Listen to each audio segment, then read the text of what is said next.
Hey, how is everybody's isolation going? Mine's going well, as you can see. The dog and me getting along great. I've been trying some new things.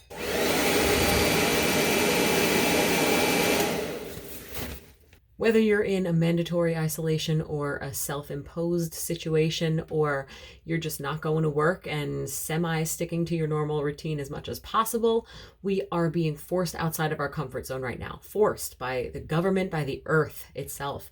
In times of being forced out, we get stressed. And we get all flustered over, I should be doing something else. I can't relax. What if, what if, what if?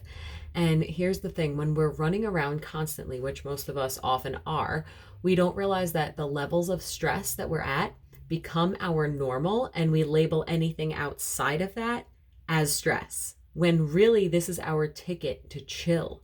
When stress is normalized and then that particular stress is taken away, we see the absence of that particular stress as stress. We're used to a certain type of chaos, like TV static in our minds.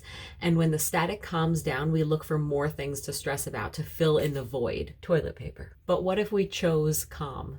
What if after getting the mandatory stuff done through grocery shopping, which basically might be the only thing that's mandatory at this point, you use the rest of the day to connect with your family, to chat with your friends over video chat, to pick up those hobbies that you normally don't have time for. When we thrive in the chaos, when we get secondary gain from stress, we have to ask ourselves, what feelings are we choosing not to look at on a normal basis? How many of you feel lost since the gym closed? I've been hearing lots of men go as far as saying they've lost their purpose since they can't go to the gym.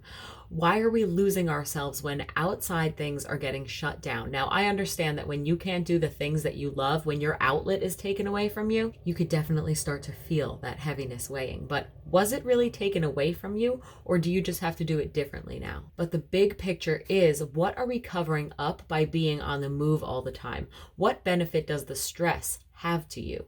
Use this time to sit with yourself, sit with your emotions instead of worrying about what you're going to have to do next, and ask yourself where these uneasy emotions are really coming from.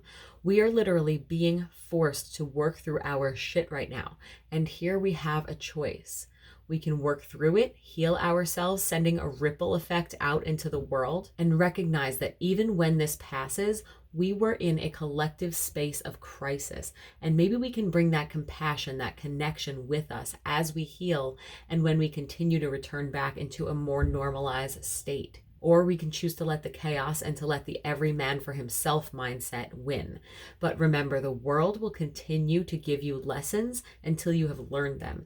And I am hoping that we've learned our lesson in all of this. And the lesson is compassion, slowing down, taking care of ourselves, our planet, and each other. Because remember, when you heal, we all heal. Until I talk to you again, take care of yourselves, feel good, and keep in touch at Return to Saturn on Instagram. And I will talk to you soon.